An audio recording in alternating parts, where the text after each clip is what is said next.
ನೀನು ಹೋಗ್ಬೇಡ. ಯಾಕೆ? ನೀನು ಅಲ್ಲಿ ಹೋಗುವುದಕ್ಕಿಂತಲೂ ನನ್ನೊಂದಿಗೆ ಸೇರಿ ಬೈಬಲ್ ಪುಸ್ತಕಕ್ಕೆ ಓದೋದು ಒಳ್ಳೆಯದು.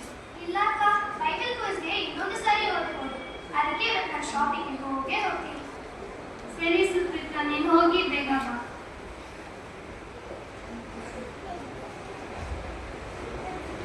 ವಾ, ಎಷ್ಟು ಚೆನ್ನಾಗಿದೆ. ನನ್ನ ಜೊತೆಗೆ ಅಕ್ಕನೂ ಬಂದಿದ್ರೆ ಇನ್ನೂ ಚೆನ್ನಾಗಿರ್ತಿತ್ತು. ಆದರೆ ಅಕ್ಕ ಯಾವಾಗಲೂ ಓದ್ತಾನೇ ಇದ್ದಾಳೆ. ಸರಿ, ಅಕ್ಕಗೆ ಏನಾದ್ರು ತಗೊಂಡು ಹೋಗೋಣ ಅಂದ್ರೆ ನನ್ನ ಹತ್ರ 5 ರೂಪಾಯಿ ಇದೆ. ಈ 5 ರೂಪಾಯಿ ಇಟ್ಟು ಏನ್ ಮಾಡೋದು?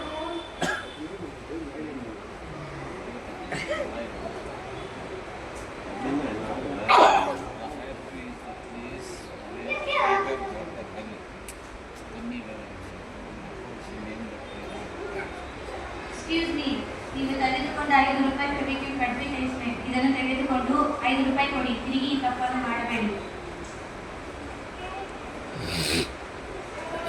ಆರಂಭವೇ ಅಕ್ಕ ಹೇಳಿದ್ರು ಶಾಪಿಂಗ್ ಹೋಗ್ಬೇಡ ನನಗೆ. ನಾನು ಬಂದು ನನ್ನ ಹತ್ರ ಈಗ 5 ರೂಪಾಯಿಗೂ ಹೋಯ್ತು.